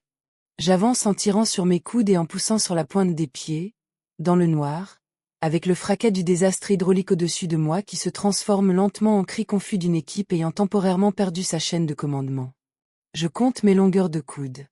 J'ai conçu cette dérivation pour courir sur 12 mètres, du sous-sol jusqu'à un point d'accès d'égout pluvial près du périmètre sud du bâtiment. À la 38e longueur, j'aperçois un rectangle gris, un noir moins dense que le reste, devant moi. La grille de l'égout pluvial est vieille et lourde. Je la pousse de l'épaule et je m'extrais de là, rampant jusque dans la nuit normande. Equals.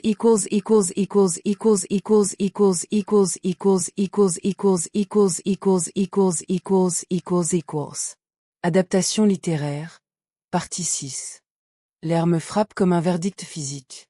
Un froid mordant, lourd de sel et glacial. Ce froid spécifique du littoral normand aux heures précédant minuit. Un froid qui a une opinion et un poids.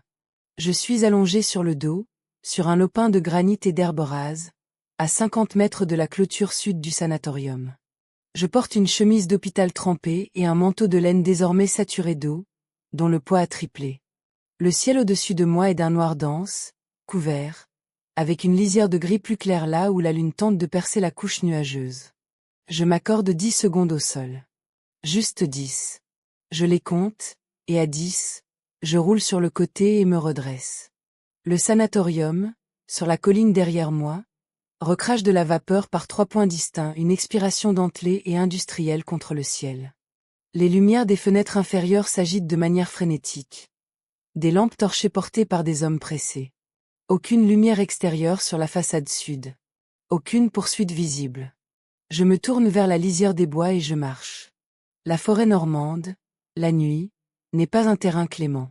Le sol forestier est une composition de granit soulevé par le gel, de racines exposées et de mousse tendre qui semble stable mais ne l'est pas. J'évite la mousse. Je pose mes pieds sur les racines et la pierre nue, testant chaque appui avant d'y engager mon poids, de la même manière qu'on teste un plancher avant de traverser une travée non certifiée. Mon œil d'architecte traduit automatiquement le terrain. Ceci est une surface porteuse, ceci ne l'est pas, ce rebord tiendra, celui-ci cédera. Les ronces se moquent de mon évaluation technique. Elles trouvent mes avant-bras à travers les manches de mon manteau et laissent de fines lignes de sang parallèles qui brûlent à l'air froid. Ma peau a la couleur d'un vieux plâtre sous la lune pâle, usée, et je l'imagine, assez alarmante. Je ressemble à ce que je suis, une femme qui vient de ramper hors d'un système de drainage désaffecté après avoir mis sous pression un collecteur d'eau victorien. Je ne pense pas à cela. Je pense à la lueur ambrée à l'horizon, visible par intervalles à travers les troncs de pin, ce blanc-jaune spécifique des projecteurs halogènes, ce qui reste allumé toute la nuit sur les chantiers actifs. En Normandie, le monde de la construction est petit et interconnecté. J'y ai passé 40 ans. Je connais cette lueur comme un marin connaît un phare. 40 minutes de marche. Mes jambes ont dépassé le stade de la douleur pour entrer dans une sorte d'engourdissement négocié, un arrangement entre mon corps et ma volonté.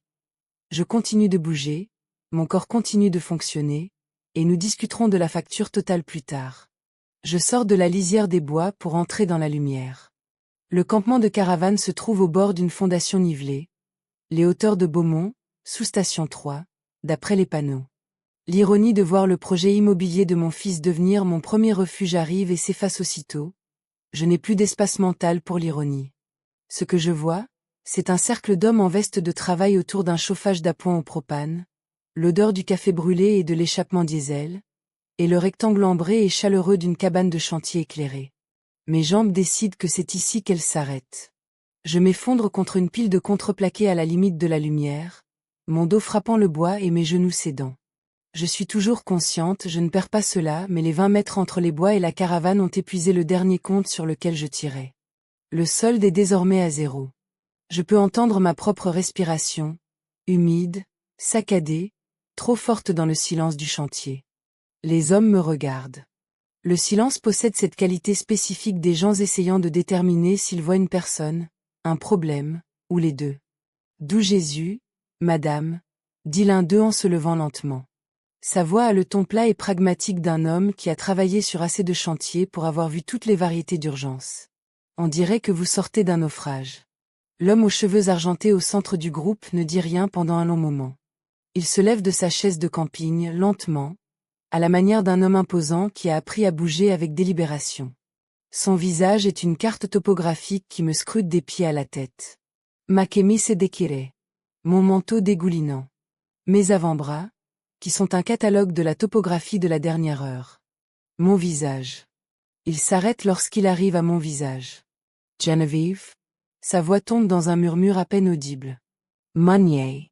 Robert Meunier, qui dirigeait l'équipe sur le projet de réhabilitation du pont de Tancarville il y a 11 ans, un chef de chantier à l'ancienne. Le genre qui gardait une copie usée des spécifications structurelles dans sa poche de poitrine et avait des opinions sur les séquences de serrage des boulons qu'il était prêt à défendre longuement. Il a assisté à chaque revue de site que j'ai dirigée pendant 14 mois. Il connaît mon visage pour l'avoir vu lors de 100 inspections matinales glaciales, sur un tablier de pont avec un vent de 40 nœuds venant de la mer. Il connaît la façon dont je tiens mes épaules. Ils ont dit que vous étiez morte, dit-il. Sa voix a chuté d'une octave, oscillant entre l'incrédulité et le ton plat et prudent d'un homme qui révise une hypothèse majeure en temps réel. Ils ont dit que l'incendie vous avait emporté. Je le regarde.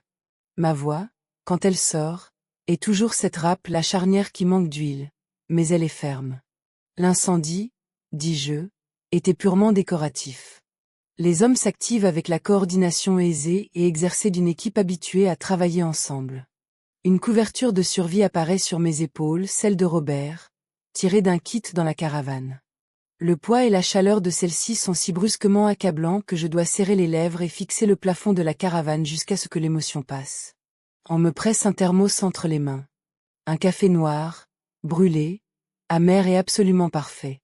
Assise sur une caisse en plastique près du poêle électrique, je leur raconte tout. Je n'utilise pas de métaphore. Je n'adoucis pas la logique structurelle de ce que Christophe a fait, et je ne l'arrange pas en un récit destiné à ménager leurs réactions émotionnelles. Je leur donne les plans. Le faux mandat de protection. Le notaire corrompu. L'acte de décès avec de la suie de cheminée dans une urne. La cellule du sous-sol dans l'aile ouest du Val-Noir. La salle des serveurs et les enregistrements d'Élodie. La séquence de démolition clignotant en rouge sur le moniteur secondaire. La clé USB actuellement pressée contre mon sternum, sous mon manteau saturé d'eau. Je leur donne les chiffres, les dates, les séquences. Je leur décris le visage de Maître Castillon au-dessus de son verre de Bourbon et la voix de Christophe disant que les cendres ne sont que de la suie. Les hommes écoutent dans un silence si complet et si pesant que je peux entendre le cycle du chauffage au propane et le bruit lointain du vent dans les pins. Personne n'interrompt. Personne n'échange de regards sceptiques. Ce sont des hommes qui ont passé leur carrière à lire les situations grâce aux preuves devant eux, et les preuves devant eux, mes avant-bras, ma chemise d'hôpital, la clé USB que je tiens entre deux doigts ne sont pas ambiguës. Quand j'ai fini, Robert crache dans une poubelle. Le son est définitif. On savait que Christophe Beaumont était un serpent, dit-il. Son visage s'est durci, devenant minéral. Mais ça, il ne finit pas sa phrase. Il n'en a pas besoin. Au lieu de cela, il me parle des auteurs de Beaumont. Je savais, dans l'abstrait, que les projets immobiliers de Christophe étaient controversés. J'avais vu la couverture médiatique pendant les mois précédant ma mort fabriquée, les poses de première pierre, les rendus d'artistes, les photos soigneusement mises en scène de Christophe en casque de chantier serrant la main de conseillers municipaux. Ce que je ne savais pas, parce que j'étais dans un sous-sol, c'était le mécanisme spécifique par lequel ces projets avaient été bâtis. Robert l'explique comme un bon contremaître explique une défaillance structurelle. En commençant par le problème de fondation pour remonter. Une série de faillites stratégiques, chronométrées pour correspondre à l'achèvement des phases majeures de travaux. Des mécanismes juridiques qui ont gelé les cotisations de retraite des ouvriers. Des contrats qui se sont dissous dans des sociétés écrans avant le versement des dernières tranches de paiement. 200 000 € de factures impayées pour le travail de préparation de sites que ces hommes ont fait ici même, sur ce sol, sous ce ciel, un travail qu'ils ont achevé, dont ils ont les preuves, et que l'équipe juridique de Christophe conteste par des délais procéduraux depuis 14 mois. Les hommes qui travaillent sur ce site actuellement le font pour éviter que leur équipement ne soit saisi en vertu d'un mécanisme de dette distinct que les avocats de Christophe ont construit exactement dans ce but. Ils sont piégés, travaillant à prix réduit sur le projet qui les a dépouillés, car l'alternative est de perdre les camions, les élévateurs et les compresseurs qui représentent toute leur existence. Je regarde autour de moi, dans la caravane, les visages d'hommes que je reconnais après 20 ans de chantier à travers la Normandie. De bonnes équipes. Un travail honnête. L'industrie que j'ai passé 40 ans à aider à bâtir, systématiquement cannibalisée par un homme qui a utilisé mon nom pour faire approuver ses permis. Mon fils. Je laisse cette pensée reposer dans ma poitrine le temps d'une inspiration. Puis je l'écarte. La radio sur le bureau du superviseur est une unité de chantier standard, protégée par une coque en caoutchouc. Elle a fonctionné en arrière-plan tout ce temps, à bas volume. La voix de l'animateur coupe notre conversation avec l'urgence particulière d'un direct. Et alors que nous approchons de 20 heures, le grand théâtre municipal fait salle comble pour l'ultime confrontation des municipales de ce soir. Les sondages donnent Christophe Beaumont largement en tête avant ce dernier rendez-vous. Son programme axé sur l'héritage de ma mère continuant de résonner fortement auprès des électeurs. Je regarde l'horloge au mur. 19h53. 87 minutes. equals equals equals equals equals equals equals equals equals equals equals equals equals equals equals equals equals. Adaptation littéraire. Partie 7. Si Christophe l'emporte ce soir et les sondages disent qu'il le fera, il deviendra la loi. Il compte le préfet de police parmi ses donateurs, 2 conseillers municipaux sont ses obligés, et il a reçu le mandat de réorganiser la structure administrative de la police de Deauville. Une manière polie de dire qu'il aura l'autorité nécessaire pour prendre des décisions sur le personnel et les enquêtes qui dépassent actuellement ses prérogatives. Un homme doté d'un tel pouvoir, face à une mère ressuscitée tenant une clé USB, dispose d'options qu'un simple candidat à la mairie n'a pas. Je dois atteindre cette scène avant sa victoire. Je me lève de ma caisse. Mes jambes tiennent. Vous ne pouvez pas simplement conduire jusqu'en ville, dit Robert. Il le dit comme il dit tout, froidement, comme un constat d'ingénierie, pas pour me décourager. Il sort son téléphone et me montre une boucle de discussion qui regroupe une quarantaine d'entrepreneurs de l'agglomération. Un réseau d'hommes qui partagent des informations sur les chantiers, les fermetures dues à la météo, les retards de permis, apparemment, ceci. La sécurité privée de Christophe a établi des points de contrôle sur la route de la Corniche et l'avenue de la République, les 2 principaux accès routiers menant au Grand Théâtre par le nord. Ils sont présentés comme des contrôles d'alcoolémie, une fiction qui ne nécessite aucune coopération officielle puisque la société de sécurité a un arrangement avec 2 agents hors service dont je ne reconnais pas les noms. La liste de surveillance sur laquelle ils travaillent décrit une femme âgée et confuse qui aurait quitté un établissement de soins et pourrait représenter un risque pour elle-même ou pour autrui. C'est moi. Je suis la femme âgée et confuse. Je suis une fugitive dans ma propre ville le soir du couronnement de mon propre fils, et la ville ignore que je suis en vie pour être en fuite. Chaque taxi licencié et chaque véhicule de VTC dans la région de Deauville a été signalé par une alerte secondaire poussée via une application utilisée par les prestataires de sécurité. Le filet n'est pas parfait, il ne l'est jamais, mais il est assez serré pour intercepter la plupart des approches conventionnelles. Hier regardé Robert. J'ai conçu le Grand Théâtre municipal, dis-je. Il y a 14 ans. Je connais l'infrastructure de service qui n'apparaît pas sur les cartes de sécurité actuelles, les trappes, les couloirs techniques, les voies d'accès que j'ai intégrées aux plans originaux et qui n'ont jamais été mises à jour dans la documentation publique parce que personne n'en a jamais eu besoin. Je soutiens son regard. Je peux entrer. Mais j'ai besoin qu'on m'y dépose.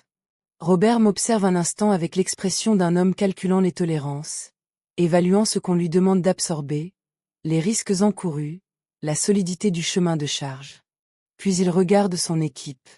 Les hommes autour du chauffage lui rendent son regard avec l'expression patiente et neutre de ceux qui ont déjà pris leur décision et attendent que le chef les rejoigne. Il regarde son Ford F350, garé devant la fenêtre de la caravane. Il est couvert de boue de chantier jusqu'aux portières et équipé d'une lame de déneigement commercial qui ajoute 60 cm à son profil avant. C'est le genre de véhicule qui n'a jamais été arrêté à un contrôle d'alcoolémie de sa vie, car personne ne veut avoir cette conversation avec son conducteur. Un sourire sombre étire le coin des lèvres de Robert. Le premier que je vois dans cette pièce. Les routes secondaires ne sont que des chemins de débardage à cette époque de l'année, dit-il. Défoncés par le gel et non balisés. Personne ne les emprunte après la tombée de la nuit. Il marque une pause. Personne, sauf un homme avec un casque de chantier qui sait où se trouvent les accès. Je hoche la tête une fois. Robert se lève, glisse son téléphone dans sa poche de poitrine et attrape sa veste sur le crochet près de la porte. Il tire un casque de rechange de l'étagère du dessus, orange, avec une bande réfléchissante blanche et me le tend. Vous en aurez besoin, dit-il. Vous aurez moins l'air d'un fantôme avec un casque sur la tête. Robert me dépose dans la ruelle de service sans cérémonie. C'est ce que j'apprécie chez lui, pas de discours, pas d'expression de sollicitude de dernière minute, pas de main sur l'épaule ni de regard appuyé. Il immobilise le F350 près des compacteurs industriels à l'arrière du bâtiment, lance un simple. Dans 3 heures, j'appelle le procureur, que vous soyez ressorti ou non. Quand je hoche la tête, il hoche la sienne, et c'est tout. Le pick-up s'éloigne, ses feux arrière disparaissant au coin de la rampe de chargement. Je reste seul dans la ruelle, avec l'odeur de cire pour parquet qui monte de je ne sais où et le grondement sourd et lointain d'une foule de l'autre côté des murs de béton. Le Grand Théâtre municipal. Achevé en 1997, un projet que j'ai porté pendant 4 ans, de la commande initiale au certificat de conformité final. Un bâtiment qui m'a valu plus de disputes avec la commission de sécurité que tout ce que j'ai pu dessiner, et que je considère toujours comme mon œuvre majeure dans cette ville. Du béton brut et du verre, ce qui était déjà démodé quand je l'ai proposé, ce à quoi le client a résisté, et sur quoi j'ai tenu bon parce que je savais ce que ce bâtiment devait être. Honnête dans ses matériaux, transparent dans sa structure, bâti pour survivre au mode de la décennie en s'en montrant indifférent. Il leur a survécu. Il survivra à cette nuit. Je trouve la porte de déchargement souterraine derrière le second compacteur, nichée dans un renfoncement du mur de fondation. Une lourde dalle d'acier, des charnières montées en surface, aucune signalisation. Elle ne figure pas dans la documentation actuelle du bâtiment car elle a été ajoutée lors de la phase finale de construction comme une concession pratique pour le personnel de gestion des événements, et n'a jamais été formellement incorporée au plan du rez-de-chaussée numérisé pour les archives de la ville. Les seules personnes qui savent qu'elle existe sont celles qui l'ont bâtie, et la personne qui l'a conçue. Je plonge la main dans la poche de mon manteau de laine sec, pour l'essentiel, grâce au chauffage de la cabine du pick-up et je récupère la clé. Robert l'avait. Je ne m'y attendais pas, je m'étais préparé à improviser avec le trousseau du sanatorium. Mais quand je lui ai décrit la porte dans le camion, il est resté silencieux un moment avant de dire « J'en ai gardé un double ». On gardait tous des doubles des clés de service des bâtiments qu'on terminait. Au cas où. Il l'a dit comme les artisans expérimentés parlent de leurs habitudes professionnelles. Pas comme une explication, juste comme un fait. La clé est vieille, un modèle standard taillé selon mes spécifications d'origine. Elle grince dans la serrure avec la résistance d'un mécanisme inutilisé depuis des années. J'exerce une pression constante, cherchant le point de bascule. Les goupilles cèdent en séquence, 1, 2, 3 et le verrou tourne. La porte s'ouvre vers l'intérieur. L'air qui s'en échappe sans la cire, le matériel électronique et cette qualité d'air légèrement pressurisé d'un grand système de climatisation tournant à plein régime pour une salle comble. Je pénètre dans les poumons du bâtiment. Le couloir de service est exactement tel que je l'ai conçu. Utilitaire, brut, éclairé par des luminaires de sécurité protégés par des grilles tous les 3 mètres. Les murs sont en béton banché. Le sol est scellé mais non poli, un fini antidérapant pour les techniciens déplaçant du matériel. Pas de tapis, pas de signalisation, rien qui ne trahisse la vie publique du bâtiment de l'autre côté des parois acoustiques. J'évite l'ascenseur de service. Les appels d'ascenseur enregistrent l'heure et l'étage de destination, et le système de sécurité du bâtiment, mis à jour en 2015 d'après les registres, renvoie ses journaux au PC sécurité lors des grands événements. Je le sais parce que j'ai moi-même conseillé cette mise à jour, à titre gracieux, pour le régisseur du théâtre qui travaillait avec moi depuis la construction. Au lieu de cela, je me dirige vers les zones de vide. C'est la caractéristique de ce théâtre dont je suis la plus fière, et dont aucun spectateur n'ignore l'existence.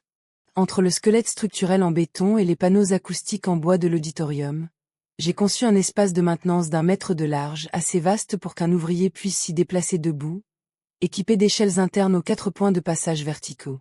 Cela permet d'accéder au pont d'éclairage et à la régie son au niveau de la mezzanine sans perturber un événement en cours. Je l'ai conçu parce que j'avais passé trop d'années à voir des techniciens interrompre des spectacles pour leurs besoins d'accès, et j'avais décidé qu'un bâtiment bien conçu devait rendre la maintenance invisible.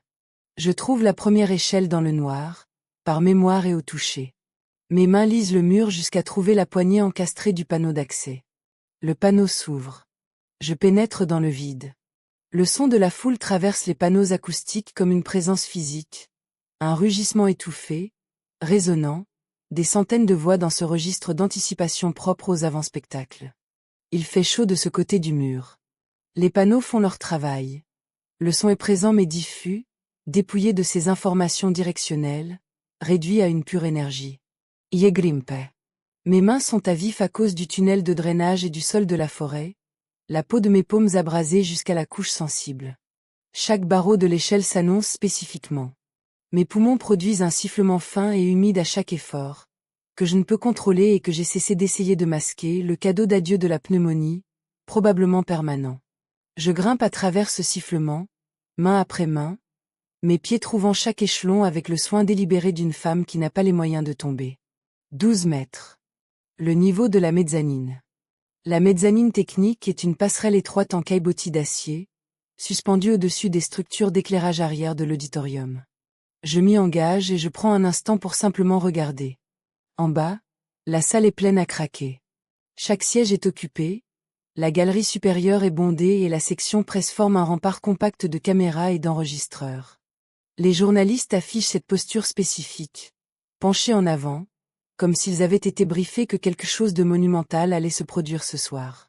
La scène est inondée d'une lumière blanche éblouissante, chaude et écrasante, ce genre d'éclairage théâtral qui transforme les visages en objets bidimensionnels et rend tout à la fois plus réel et plus mis en scène que la vie ordinaire. Des écrans LED géants flanquent la scène de chaque côté, affichant pour l'instant le logo du Grand Théâtre. Et là, au bord de la scène, attendant dans les coulisses Christophe. Je peux voir l'arrière de son crâne de 12 mètres de haut, les cheveux sombres coupés courts sur sa nuque, la carrure spécifique de ses épaules larges dans son costume sur mesure. Il ajuste ses boutons de manchette avec ce petit geste automatique d'un homme gérant ses nerfs par le rituel. Il incline légèrement la tête vers le moniteur monté dans la coulisse, un écran de retour affichant le flux des caméras, et je le regarde répéter son expression. Un regard légèrement baissé. Humble. And will. Le visage d'un homme portant un lourd héritage avec dignité. D'ici, il me paraît minuscule. Il n'a aucune idée que le plafond au-dessus de sa tête est occupé. Je me tourne vers la régie technique. La cabine de la mezzanine est une pièce vitrée suspendue au niveau de la passerelle. Le jeune technicien, la vingtaine, casque autour du cou, une barre de céréales entamée sur le bureau à côté de son clavier, s'est absenté. Sa tasse de café fume encore. J'ai peut-être 4 minutes. Je m'assois sur le fauteuil. Le mélangeur vidéo est une unité de qualité professionnelle, et son interface est un paysage de boutons lumineux et de curseurs coulissants. Je connais ce type de système. Je ne maîtrise pas ce modèle spécifique dans ses moindres détails, mais l'architecture des consoles audiovisuelles suit une logique constante que 14 années de fréquentation de cette salle m'ont permis de comprendre au niveau opérationnel. Robert m'a donné les codes d'accès prestataires. Chaque équipe de construction et de maintenance travaillant dans un bâtiment public à Deauville conserve un accès dérobé à l'infrastructure AV pour les tests, l'étalonnage ou l'inévitable urgence technique de dernière minute. C'est une pratique du métier, universellement maintenue, universellement niée. IME connecté. La liste de lecture programmée est visible dans le gestionnaire de diffusion. La campagne a chargé 3 éléments vidéo, un clip d'introduction, un montage sur les points forts du programme, et un fichier intitulé hommage-héritage-bamer.mp4. Je clique sur l'aperçu de ce dernier. 20 secondes de vieille photographie, professionnellement étalonnée, mon visage au gala du Louvre, lors d'une coupe de ruban, sur un chantier, posé sur une partition de cordes et de piano conçue pour signaler une émotion sincère à des gens qui ont appris à ressentir sur commande. Je contemple mon propre visage sur le moniteur de prévisualisation et je repense à la suite de cheminée. 3 frappes de touche. J'efface la liste d'attente. Je retire la clé USB du cordon autour de mon cou, la branche sur le port avant du système et navigue vers le fichier brut, non édité, provenant du serveur d'Elodie, la compilation complète, sans compression, avec la conversation du sous-sol en guise d'ouverture. Je renomme le fichier la-barit.mov. Je patche l'audio sur le flux principal de la salle, en contournant les commandes de gain local pour que le système de sonorisation complet diffuse le son au niveau calibré pour l'événement, des niveaux conçus pour saturer chaque mètre cube de cet auditorium. Puis, je verrouille le terminal avec les identifiants de Robert et je me lève. Je saisis la télécommande de déclenchement, un simple initiateur de lecture sans fil, et je retourne sur la passerelle. Dans mon casque de retour, j'entends l'audio clairement. Je plaque l'écouteur contre mon oreille et écoute la voix de mon fils une dernière fois, m'assurant que les niveaux sont corrects. Les cendres dans l'urne ne sont que de la suie de cheminée. Net. Incontournable. Chaque syllabe. J'enlève le casque, le laisse pendre autour de mon cou et me tiens dans l'obscurité au-dessus de la scène, le pouce posé sur le déclencheur. En bas, les lumières changent. L'événement commence. Les applaudissements lorsque Christophe entre en scène sont extraordinaires. Le son authentique, massif, d'une foule qui a choisi sa croyance et l'exprime physiquement. Un mur de son que la conception acoustique de la salle amplifie et concentre vers la scène, que j'ai dessiné spécifiquement pour que la réponse du public frappe l'orateur comme une force physique. Il s'avance vers le podium avec la confiance mesurée d'un homme qui a déjà gagné et accompli la formalité du vote. Son costume est parfait. Son expression est ce mélange précisément calibré d'humilité et de détermination que ses consultants ont passé des mois à peaufiner. Il agrippe les bords du pupitre et regarde la foule. Le regard qu'il leur lance, ouvert, sincère, légèrement dépassé par l'amour présent dans la salle, est un chef-d'œuvre de sincérité jouée. Il se penche vers le micro. Ma mère, Geneviève, m'a appris qu'une fondation doit être bâtie sur l'intégrité. Je presse l'interrupteur principal. Les écrans LED derrière lui font 10 mètres de haut. Il clignote une fois le saut d'image standard d'un système changeant d'entrée, puis se fixe sur l'image de la caméra cachée d'Élodie. Le sous-sol. Le pilier porteur. L'éclairage clinique et blafard du Val-Noir. Et Christophe, appuyé contre ce pilier dans son costume marin, bourbon à la main, avec cette posture décontractée d'un homme qui se croit totalement seul. Le Christophe enregistré domine le Christophe vivant du haut de ses 12 mètres, froid et irréfutable. La salle devient muette. Ce n'est pas le silence progressif d'un public qui s'installe, c'est un vide instantané, le son qui s'arrête net, comme si la pièce elle-même avait inhalé et n'avait pas encore décidé si elle allait expirer. Je peux entendre, dans ce silence, les ventilateurs de refroidissement des projecteurs. Le bourdonnement des écrans à pleine luminosité. Le léger craquement de la passerelle sous mes pieds. La voix enregistrée emplit l'auditorium au niveau que j'ai fixé. Ce chien était une nuisance. Il n'arrêtait pas d'hurler après les équipes de chantier quand ils ont fait venir les bulldozers. Je l'ai fait piquer. C'était plus humain, vraiment. Le hoquet de la foule est collectif et physique, une inspiration brusque et synchronisée de 1200 personnes, le bruit d'une réalité partagée en train d'être réécrite. Sur scène, Christophe s'est figé, la bouche encore entr'ouverte sur le mot suivant de son discours. Ses yeux font des va-et-vient rapides entre le public et les écrans derrière lui, le mouvement involontaire d'un homme tentant de traiter deux réalités incompatibles. Il se tourne complètement vers les écrans. Il se voit lui-même, en format géant, discutant de la logistique de ma sédation forcée avec le ton opérationnel et fade d'un homme révisant un planning de travaux. Il entend sa propre voix rebondir sur les murs de la salle que j'ai bâtie, emplissant l'espace que j'ai conçu pour porter le son jusqu'au moindre recoin.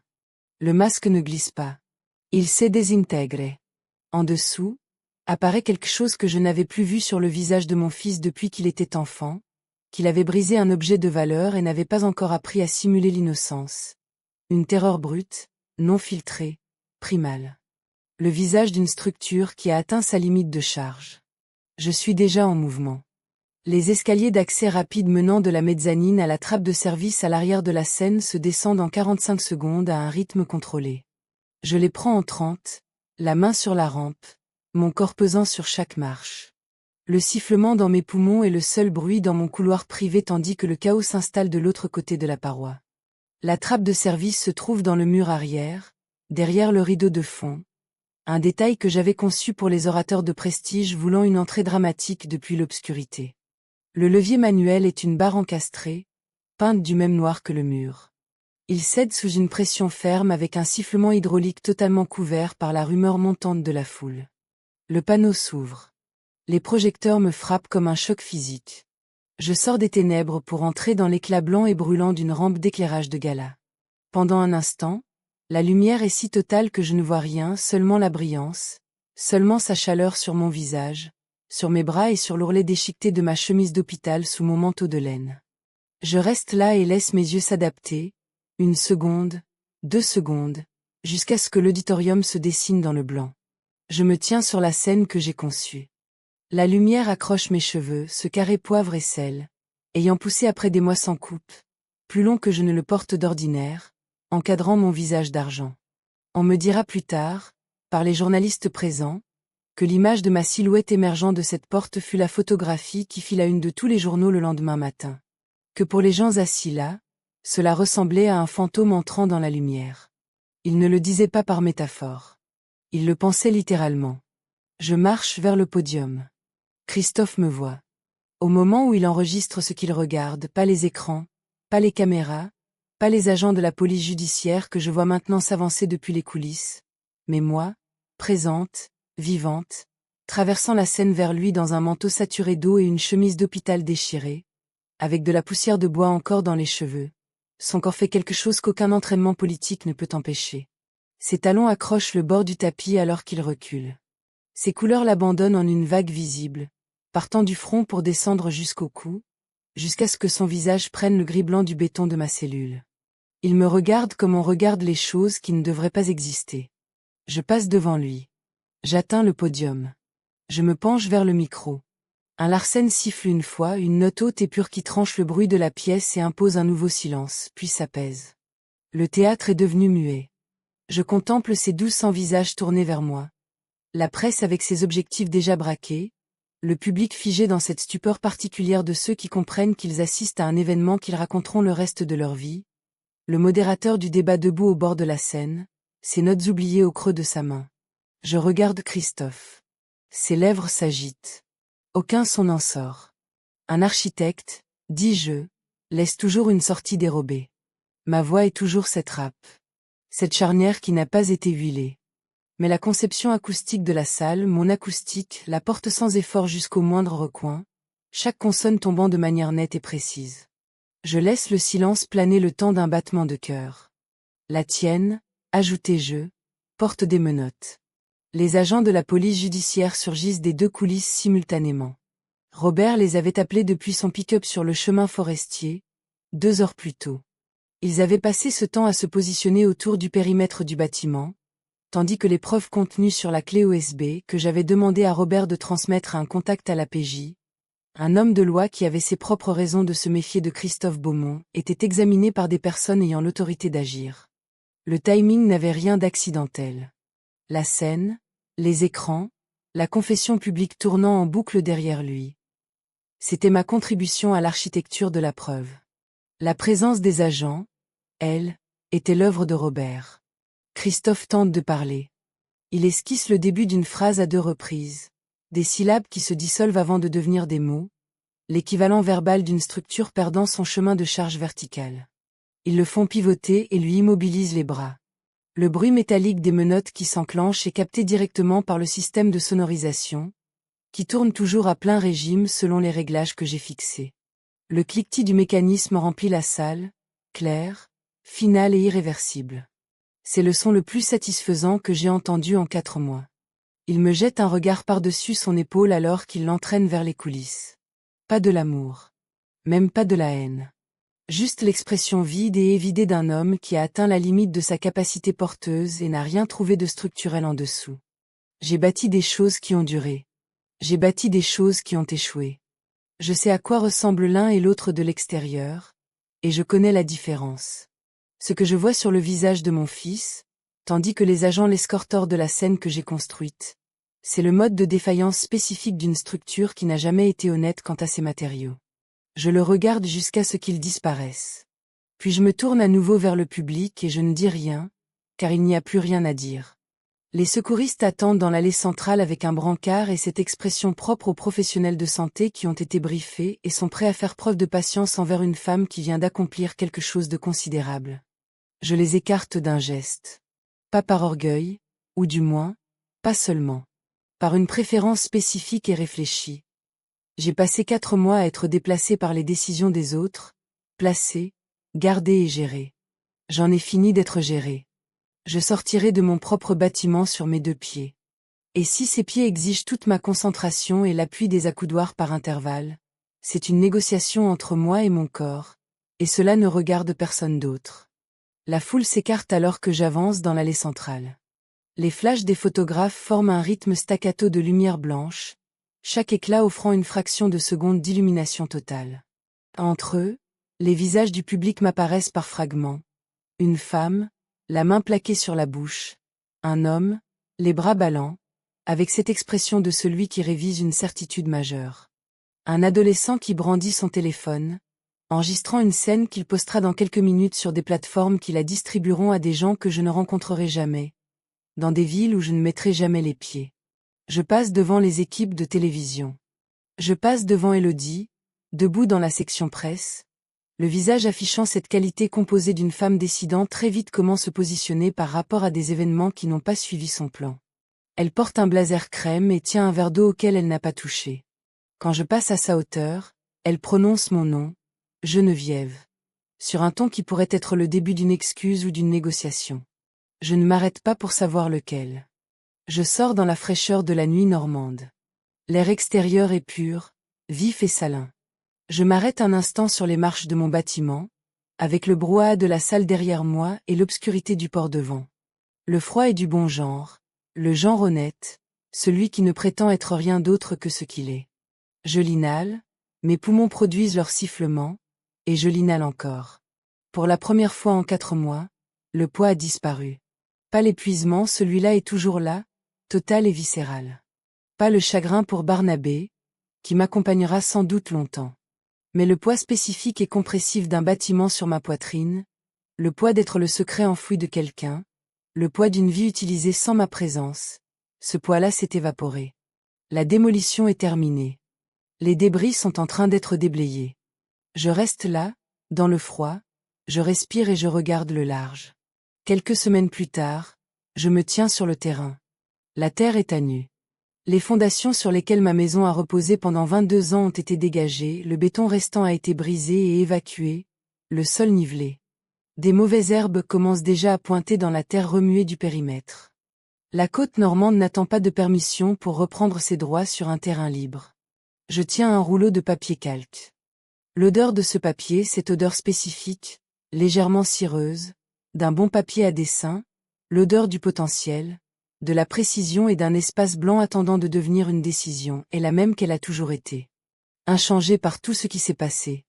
J'ai tenu ce calque sur des sites qui sont devenus des ponts, des tribunaux, des salles de concert ou des demeures privées, et cette odeur a toujours signifié la même chose. C'est ici que le bâtiment commence. Je le déroule partiellement et j'observe les plans. Pas de marbre. Pas d'ébénisterie sur mesure. Pas d'entrée monumentale conçue pour communiquer les réussites du propriétaire aux visiteurs avant même qu'il n'ait franchi le seuil.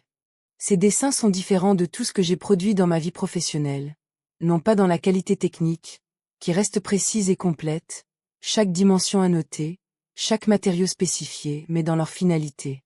De vastes enclos ouverts avec ventilation naturelle. Des sentiers à faible impact recouverts de granit décomposé. Une aile médicale avec un évier clinique à la hauteur correcte pour une personne travaillant sur une table de soins.